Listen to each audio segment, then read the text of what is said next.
안녕하세요. 자바체조카 챕터 7 가비지 수집 고급에 대한 설명 진행하겠습니다. 우선 세이프 포인트에 먼저 알아볼게요. 세이프 포인트란 애플리케이션 스레드마다 특별한 실행 지점을 두는 것입니다. 여기서는 스레드의 내부 자료 구조가 훤히 보여요. 그리고 여기서 어떤 작업을 하기 위해 스레드는 잠시 중단될 수 있습니다. 스레드가 잠시 중단될 수 있다는 게 가위질을 수집할 때 스탑 더 월드가 발생하는 경우가 있죠. 그럴 때 이제 애플리케이션 스레드를 중단시키기 위해 사용되는 게 세이프 포인트라고 볼 수 있을 것 같습니다. 예시에 대해 한번 알아볼게요. 풀 스탑 더 월드 가위질 수집이 일어나는 경우에요. GC 스레드는 OS에게 애플리케이션 스레드를 강제 중단시켜달라고 요청할 방법이 없습니다. 그러면 어떻게 해야 될까요? 세이프 포인트 요청을 받았을 때 스레드가 직접 제어권을 반납하게 만들어야 되는 겁니다. 자, 그러면 그렇게 만들기 전에 세이프 포인트를 처리하는 데 사용되는 두 가지 규칙 한번 알아볼게요. 자바 가상 머신은 강제로 스레드를 세이프 포인트 상태로 바꿀 수 없습니다. 그 다음, 자바 가상 머신은 스레드가 세이프 포인트 상태에서 벗어나지 못하게 할 수 있습니다. 자, 그러면 이 두 가지를 어떻게 사용할까요? 후반에 세이브 포인트 상태에서 벗어나지 못하게 하는 거는 다른 동작이 진행되고 있는 스레드를 기다려줄 수 있겠죠. 그 다음 첫 번째 강제로 스레드를 세이브 포인트 상태로 바꿀 수 없는 거는 아까 위에서 말한 것처럼 GC 스레드가 현재 자바 가상 머신의 트렌드인 운영체제에서 직접 스레드를 받아 처리하는 그러한 현재 트렌드 때문에 요청할 방법이 없다는 거를 여기서 한 번 더 설명해 주는 것 같습니다. 자, 그러면 아까 말한 해결법인 스레드가 제어권을 반납하게 해야 되는 거는 어떻게 처리가 될까요? 여기 세이브 포인트 상태로 바뀌는 몇 가지 일반적인 경우라고 나와 있는데, 이거 사실 순서라고 봐도 똑같을 것 같아요. 자, 자바 가상 머신이 저녁 세이프 포인트 시간 플래그를 세팅합니다. 플래그를 세팅한다고 모든 스레드가 한 번에 이게 되는 게 아니에요. 두 번째 단계를 보면 이해가 되실 텐데 각 애플리케이션 스레드는 폴링 하면서 이 플래그가 세팅되는지 확인한다. 폴링 자체가 이제 값을 비교해 보는 거죠. 데이터를 보내보면서 이 값이 지금 내가 가지고 있는 스레드 값과 맞는지 아니면 거기에 있는 값이 뭔지를 확인해 보는 그런 단계죠. 폴링을 하면서 이 저녁 세이프 포인트 시간 플래그가 세팅되는지 확인합니다. 그거 확인하면은 이제 각자 처리할 것을 하든가 뭐 금방 멈추든가 하면서 스레드가 일단 멈추게 돼요. 그 다음 다시 깨어날 때까지 대기합니다. 다시 깨어나는 건 아까 어떻게 했죠? 자바가상 머신이 이 상태를 벗어나지 못하게 계속 묶어두다가 이 묶은 상태를 풀게 되면 이제 다시 깨어나게 되겠죠. 이러한 과정을 거쳐서 모든 애플리케이션 스레드가 잠들될 때까지 기다립니다. 자, 세이프 포인트 시간 플래그를 세팅하면 모든 애플리케이션 스레드는 반드시 멈춰야 돼요. 반드시 멈춰야 된다가 지금 바로 멈춰야 된다는 아닙니다. 플래그를 보고 이제 가서 처리할 거 한 다음에 여기 뒤에서 말한 것처럼 느리게 멈추는 다른 스레드도 있어요. 그러니까 해당 스레드들을 기다려줘야 됩니다. 자, 그러면 그러한 세이프 포인트는 어디에 있을까요? 인터프리터에서 바이트 코드 두 개를 실행할 때마다 이렇게 전역 세이프 포인트를 체크하기도 하고요. 컴파일된 코드에서는 JIT 컴파일러가 컴파일하겠죠. 메소드 밖에서 나가거나 분기가 회귀하는 지점, 반복문이 다시 돌아오는 아니면 분기가 나눠졌다가 다시 돌아오는 시점에 JIT 컴파일러와 세이브 포인트 폴링 코드를 삽입시킵니다. 자, 더 구체적인 세이브 포인트 사례 뭐가 있을까요? 다음에 각 경우에 스레드는 자동으로 세이브 포인트 상태가 된다고 합니다. 첫 번째 모니터에서 차단된 경우, 두 번째 JNI 코드를 실행하는 경우, 그 다음 각 경우에 스레드가 꼭 세이브 포인트 상태가 되는 건 아니라고 하네요. 바이트 코드를 실행하는 도중과 운영체제가 인터럽트를 거을 경우라고 합니다. 자, 다음 삼색 마킹이라는 알고리즘이에요.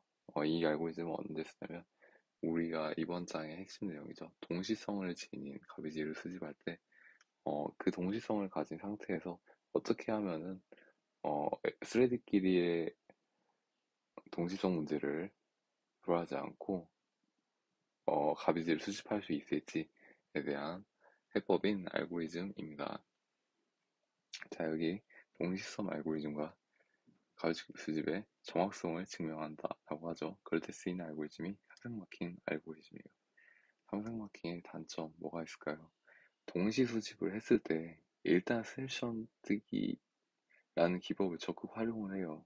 근데 이 활용 방법이 수집 사이클이 실행될 때 접근 가능하거나 그 이후에 할당된 객체를 라이브 객체로 간주를 시킵니다.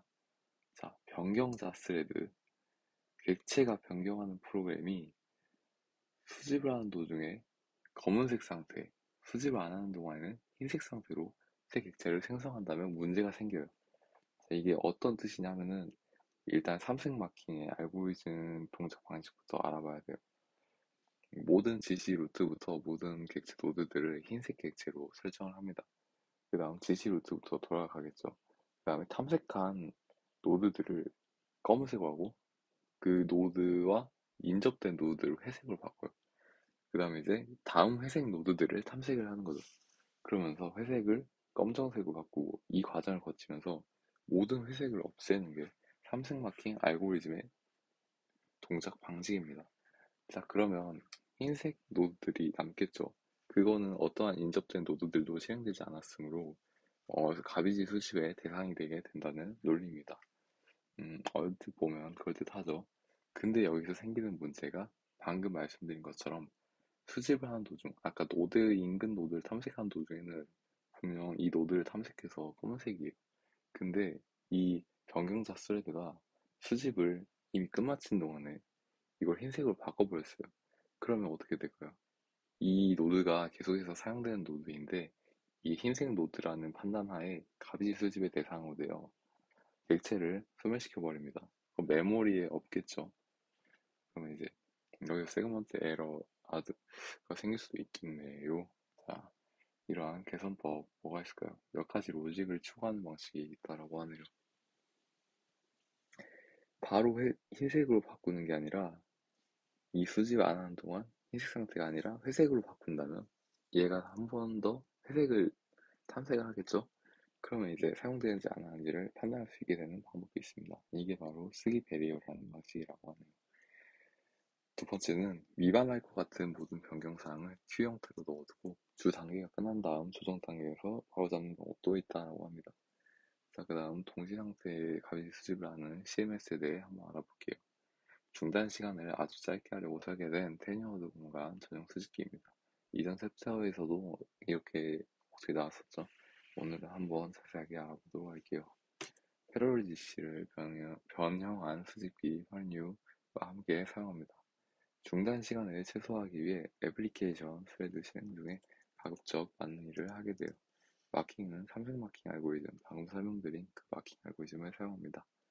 실행 단계는 6단계가 있어요. 한번 알아볼게요.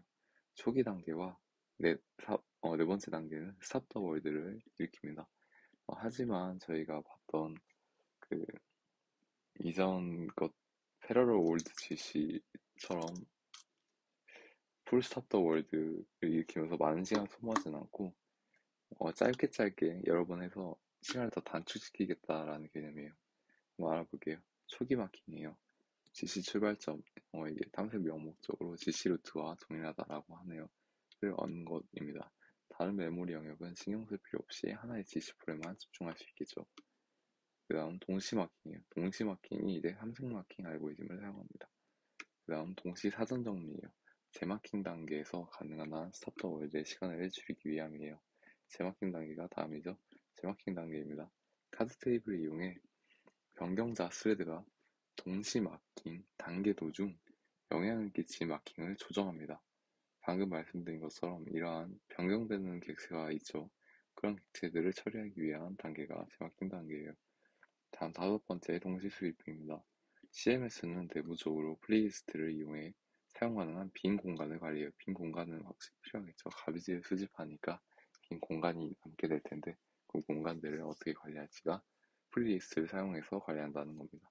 자, 다음 동시 스위프 단계에서 동시 스위프 단계에서 동시 스위프 여기죠. 이 단계에서 스위퍼 스레드가 여유 공간을 큰 덩어리로 만들고 단편화로 인해 CMF, 아까 설명이 있었나?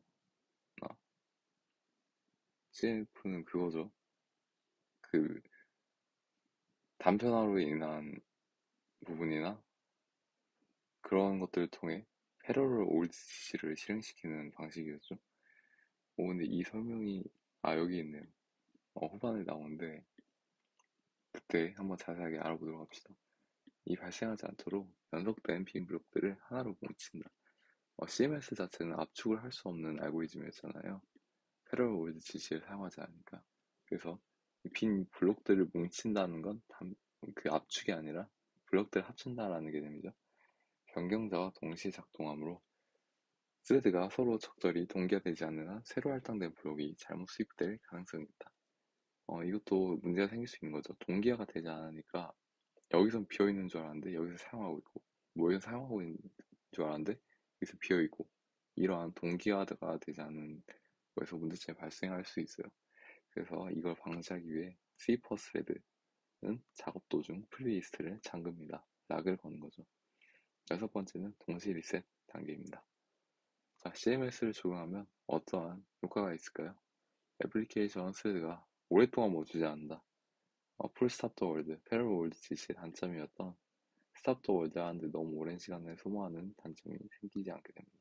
그 다음, 단일 풀 지시 사이클 시간이 더 길다. 이거는 지시가 실행되는 그 순환 시간, 사이클 시간이 더 길어진다라는 의미고, CMS 지시 사이클이 실행되는 동안 애플리케이션 처리율은 감소된다. 이것도 효과 중 하나인데, 가용 가능한 CPU의 절반을 CMS를 동작하는 데 사용하기 때문에 그만큼 다른 CPU 사용을 할 수 있는 게 줄어들겠죠. 프로세스가. 그럼 처리를 감소하게 됩니다. 그 다음 지시가 객체를 추적해야 하므로 메모리를 더 많이 쓴다. 도 있고, 그 다음 지시 수행에 더 많은 CPU 시간이 필요하다. 이것도 맞는 말이고, CMS는 힙을 압착하지 않으므로 테뉴어드 영역은 단편화될 수 있다. 방금 말씀을 드렸던 설명에 나오죠. 자, CMS의 작동 원리는 어떻게 될까요? 애플리케이션 스레드와 동시 작동합니다. 그래서 방금 말한 삼색 마킹의 단점에 대한 뭐 그런 내용도 나왔었죠. 그 다음 가용 스레드 절반을 동원해 방금도 말씀드린 것처럼 지시 동시 단계를 수행합니다. 나머지 절반은 자바 코드를 시행하는 데 사용되니까 처리율이 떨어지게 되겠죠. 새로운 객체가 생성될 수 있는 환경도 만들어줘요. 아까 말씀드린 삼색 마킹의 단점에서 복된 부분이죠. CMS 시행 도중에 에덴 공간이 꽉 차버리면 어떻게 될까? 이거는 저희가 5장에서 했던 내용이고요. 거기서 이제 에덴 영역에 맨 처음 객체를 집어넣잖아요. 그 다음에 지시를 돌리면서 사이클을 보면서 세대를 정하고 특정 세대가 넘어간다면 테뉴어드 영역으로 넘어가는 그러한 개념이었죠. 근데 어, 그 0 영역, 에덴 공간이 꽉 차버리면 애플리케이션 시행이 중단돼요. 공간이 없으니까. 그 다음에 0 지시를 발생시켜야 되죠. 에덴 공간 그리고 서바이브 공간을 최적화시키기 위해. 그러면 코어 절반만 사용하므로 병렬 수집기에 0 지시가 더 오래 걸려요. 그 저번 장에 나왔던 병렬 수집기는 모든 가용 가능한 CPU 자원을 사용해서 후딱 끝내자는 게 목표였잖아요. 근데 CMS에서는 코어 절반만 사용하므로 그 전방모에 비해 시간이 더 오래 걸리겠죠. 그 다음 할당률이 급증한 경우 조기 승격이 일어나 테뉴어드 공간조차 부족한 사태가 발생할 수 있습니다. 그렇죠? 아무래도 가용 가능한 CPU의 절반만 사용하다 보니 더 오래 걸리고 그 오래 걸리다가 에덴 영역이 계속해서 객체가 들어온다면 테뉴어드 영역이 차게 되고 테뉴어드 영역을 비우려면 CMS는 압축할 수 있는 알고리즘이 없잖아요. 결국 패러럴 올드 GC를 가져와야 됩니다. 패러럴 올드 GC를 사용하면 풀 스탑 더 올드 더 오랜 시간 동안 일으키니까 이걸 동시 모드 실패를 하면서 엄청난 성능상에서 손해를 볼 수 있게 되겠죠.